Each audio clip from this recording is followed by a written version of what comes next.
খাঁটি মুসলমানদের শান শৌকত মান ইজ্জত আল্লাহ দুনিয়া তো বাড়াইবেন, মওতের সময় কবর বাড়াইবেন, হাসর ময়দান বাড়াইয়া দিবেন। খাঁটি মুসলমানের পজিশন 2 নম্বর, খাঁটি মুসলমানকে আল্লাহ মাফ করে দিবেন। 3 নম্বর, আল্লাহ পাক সম্মানের আর শান্তির রিজিক খাওয়াইবেন। 3টা ওয়াদা আছে খাঁটি মুসলমানের। এখন খাঁটি মুসলমান কে, তার সূত্র আল্লাহ পাক নিজে কোরআনে কারিমে বলেছেন।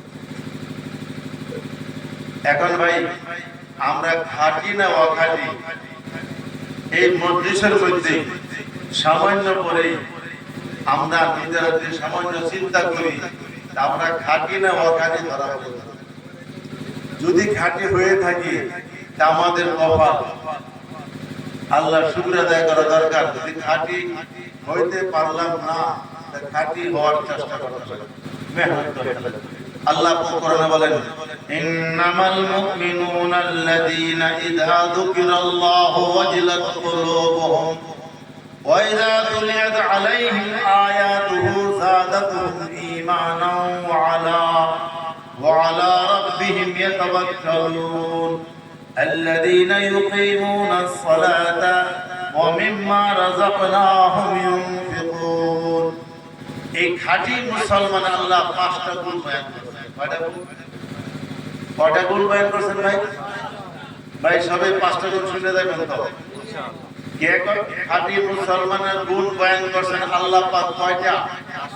কয়টা? 1 নম্বর, আল মুমিনাল মুমিনুন আল্লাযীনা ইযা যুকিরাল্লাহু ওয়াজিলাত কুলুবুহুম। খাঁটি মুসলমান ওই সমস্ত মানুষ যখন তাদের সম্মুখে আল্লাহর শক্তির কথা বলা হয়, আল্লাহর কুদরতের কথা বলা হয়, আল্লাহর তাকতের কথা বলা হয়, আল্লাহর রাজত্বের কথা বলা হয়, আল্লাহর বরত্বের কথা বলা হয়, আল্লাহর মহত্বের গুরুত্বের কথা বলা হয়, তাদের দিল কাঁপিয়ে ওঠে, তাদের দিলের মধ্যে ভয় পয়দা হয়ে যায়। এমন ভয় পয়দা হয় যে এই ভয়ের পরে আর গুনাহ করে না, গুনাহ ছাড়িয়ে আছে। এর ফলে দিলের মধ্যে শান্তি বিরাজ করে। এই সিফত আর গুণ যখন মুমিনের ভিতরে ঢুকে যায়, এই 5টা সিফতের একটা সিফত তার ভিতরে ঢুকে যায়। তা খাঁটি মুমিনের প্রথম লক্ষণ আল্লাহর তাকত আর শক্তির কথা যখন বলা হয়, তার দিলের মধ্যে আল্লাহর ভয় ভাব পয়দা হয়।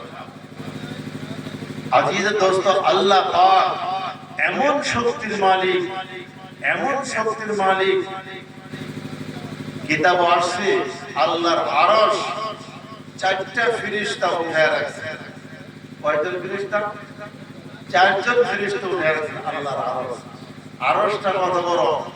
এই 7টা জমিন, এই প্রথম জমিন থেকে শেষ জমিন পর্যন্ত বৈজ্ঞানিকরা অনুমান করছেন 500 লাখ কোটি মাইল তলে।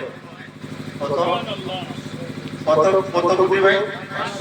500 লাখ কোটি মাইল তলে হয় সপ্তম জমিন। এই প্রথম জমিন থেকে দ্বিতীয় জমিন 63 কোটি কিলোমিটার বড়। এই দ্বিতীয় জমিন থেকে তৃতীয় জমিন 130 কোটি কিলোমিটার বড়, মানে তলে বড় এবং তলে। এইভাবেই এই পৃথিবীর জমিন থেকে শেষ জমিন 500 লাখ কোটি মাইল তলে এবং এত বড়।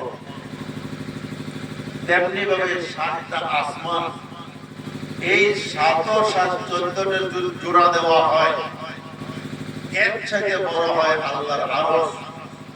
এই আরশটা 4জন ফেরেশতা কাঁধে উঠায় রাখছে। এই ফেরেশতা কত বড়! বলা হচ্ছে যে সপ্তম জমিনে এই ফেরেশতার পাও। আর প্রশান্ত মহাসাগরের মধ্যে একটা জায়গা আছে, বিজ্ঞানীরা বলে ওই জায়গার জমিন পাওয়া যায় 4000 ফুট তলে।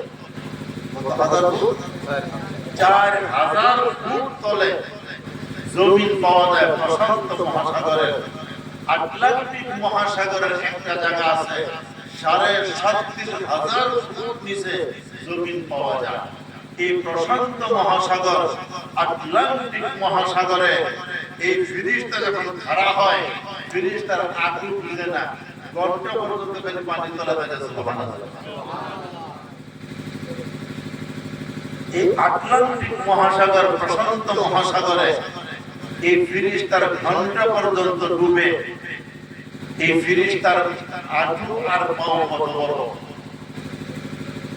এই শক্ত আকাশের উপরে তার ফিরিস্তার কোমর পৌঁছে, আর শক্ত আকাশ থেকে কোটি কোটি মাইল উপরে আল্লাহর আরশ, আরশ তার কাঁধে আছে, আরশ তার কাঁধে আছে। এখন বন্ধ দেখি এই 14 জমিন ও আসমান যত বড়, এর চাইতে বড় হয় আল্লাহর এক ফিরিস্তা।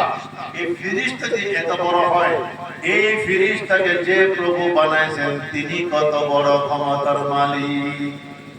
যে মহান আল্লাহ এত বড় ফিরিস্তা তৈরি করেছেন, সেই মহান আল্লাহ কত রাজত্বের মালিক, সেই মহান প্রভু কত ক্ষমতার মালিক।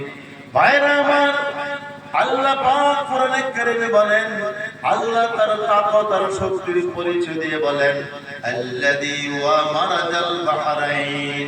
আল্লাহ দুই নদী, দুই সাগর আল্লাহ দুনিয়াতে চালু করে দিয়েছেন। এক সাগরের পানি খালি লুনা আর লুনা, আরেক সাগরের পানি খালি মিঠা আর মিঠা। একই সাগরের মধ্যে দুই ধরনের পানি, একটা লুনা পানি, একটা মিঠা পানি।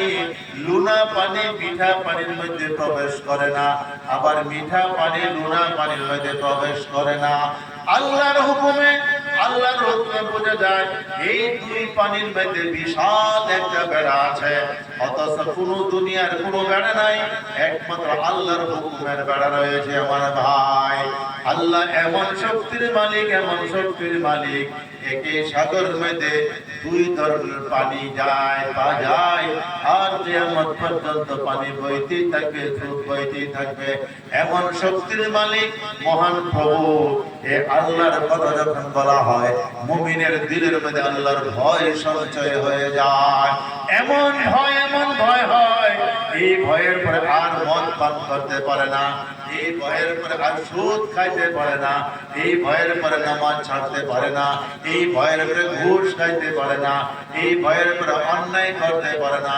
এমন ভয় যেই মুমিনের দিলে পয়দা হয়ে যায়, এই মুমিন হলো খাঁটি মুমিনের একটা সিফত। একটা ভয় আমরা দিলের মধ্যে ঢুকে, কেউ যদি আপনারা খবর দেয়, এই আলিটাইনি চারিলি দেখলাম বিশাল একটা হাতি খারাপ হয়েছে, মানুষ কয়েকটা হাতি মারি আসছে, পাগলা হাতি। এই খবর পাওয়ার পরে বন্ধ দেখি রামগুলো বলতে সড়ক দিয়ে মানুষ চলবে, চলবে ভাই? সর্বনাশ, পাগলা হাতি কয়েকটা খুন করে। এখন এই পাগলা হাতির ভয় ভিতরে আসছে, এই ভয় ভিতরে আসার পরে শান্তি না অশান্তি? জোরে কোন? আরে এই পশ্চিম বাজারে বিরাট বড় দুইটা বাঘ একটা আছে, মানুষ কয়েকটি মানুষ এই দক্ষিণ থেকে রুট করছে। এই রামগুলো বস্তির সড়কে আর মানুষ চলবে? রাত্রে বেলা চলবে? সর্বনাশ, মানুষ কয়েকটা মারছে বাঘে। এখন এই বাঘের যে ভয় আছে, এই ভয়ের দ্বারা ভিতরে শান্তি না অশান্তি? জোরে কোন? আল্লাহর ভয় যখন ভিতরে ঢুকে, আর এই ভয়ের চুটে সে আজকে যে জিনা ছাড়িয়ে আর জিনা করে না, আর নামাজ ছাড়ে না, অন্যায় কাজ করে না। এখন এই অন্যায় কাজ ছাড়িয়ে দেওয়ার পরে এখন তার দিলের ভিতরে শান্তি নেওয়ার শান্তি। ভাইরা আমার, আল্লাহর ভয়ের দ্বারা মুমিনের দিলের মধ্যে শান্তি পয়দা হয়, আর আল্লাহর সৃষ্টির ভয়ের দ্বারা দিলের মধ্যে শান্তি পয়দা হয়। ভয় তো দুইটাই, একটা আল্লাহর ভয়, একটা আল্লাহর মখলুকের ভয়। খালিকের ভয় আর মখলুকের ভয়। খালিকের ভয়ের দ্বারা দিলে শান্তি হয় আর